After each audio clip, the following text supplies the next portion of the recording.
start off telling you a little bit about Kids First. Kids First started in 1998 by Ina and Steve Picard. Ina was from the Ukraine. She was in a domestic violence relationship. She got her 4-year-old son out of the country. She came over here with nothing but a suitcase. She met Steve. Steve was a college student at the time, and now he is the lawyer for Kids First. They started this together, and they did a phenomenal job. They now have over 800 successful adoptions, and they also do international adoption as well as domestic. But right now they focus on the domestic adoption due to the rise of PCF cases, a lot of children falling into foster care, so it's not just newborn children that we accept, we place children of all ages. And there's families that are ready at any time. All of our families have to go through 4 criminal background checks, home visits, financial records. They also, we have a home visit to make sure that they're prepared. And they also have to have backup guardianship in case something would happen to one or both parents already set up. So pretty much when a birth mother comes to us, families are ready that day if they had to be to take home a child. Let's see, the reason that I was asked to join Kids First was because I was actually a birth mother for Ina. I had met them when I was about 6 months pregnant, and I knew that I was going to have an early delivery because I wasn't taking the opiates. And I could not find a doctor that would take me. In my file, they said that it showed 7 times I had asked for help, and 7 times I was turned away.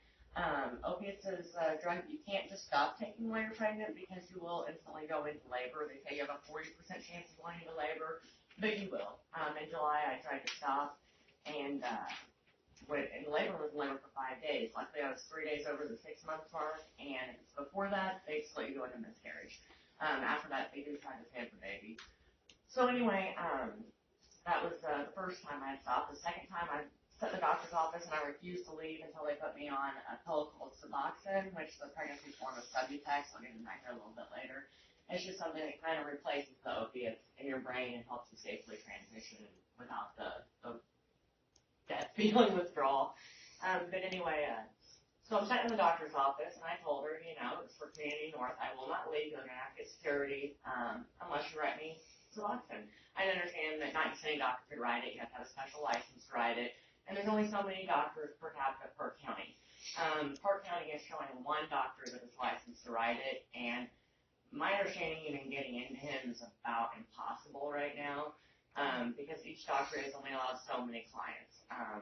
So I really wish that more doctors out here would kind of get their licensing done. The alternative that I'm also going to go into later is the methadone clinic that's in Terre Haute. Anyway, so they were transitioning me over to the Subutex, and because I was right at 8 months along, my blood pressure peaked over 200. I was getting ready to stroke out. I had a seizure out, and they brought me to a C-section, took Emma out. She was 3 pounds, 13 ounces. And we do have an open adoption. We're able to see our daughter, and we saw her for Christmas. She's a normal, healthy child, luckily. Luckily enough, that heroin does not mess with any major systems, but it's not something, of course, promoted. But it's not like cocaine or methamphetamines where you're running the risk for deformities and a lot of brain damage. The big fear is when a baby's born to opiates, even Subutex, they're going to have to go into the NICU and go through a withdrawal. It's just coming off of heroin as opposed to the Subutex with methadone. It's a lot lighter, a shorter stay in the NICU, but they do run the risk as well as for seizures and pretty much just everything that an adult would. And it's absolutely horrifying to hear, a newborn scream that way and know that there's nothing you can do. So pretty much, I get to speak to women to try to make them understand that there are other options out there, because I'm seeing a lot of women that already have several children that are already in the system, whether it be 2, 3 children that have already fallen into foster care.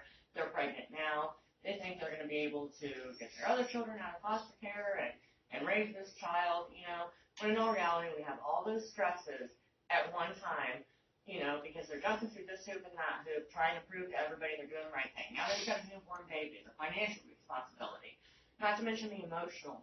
The chance for relapses goes from 82% to 96% for that woman. So it's already high to begin with.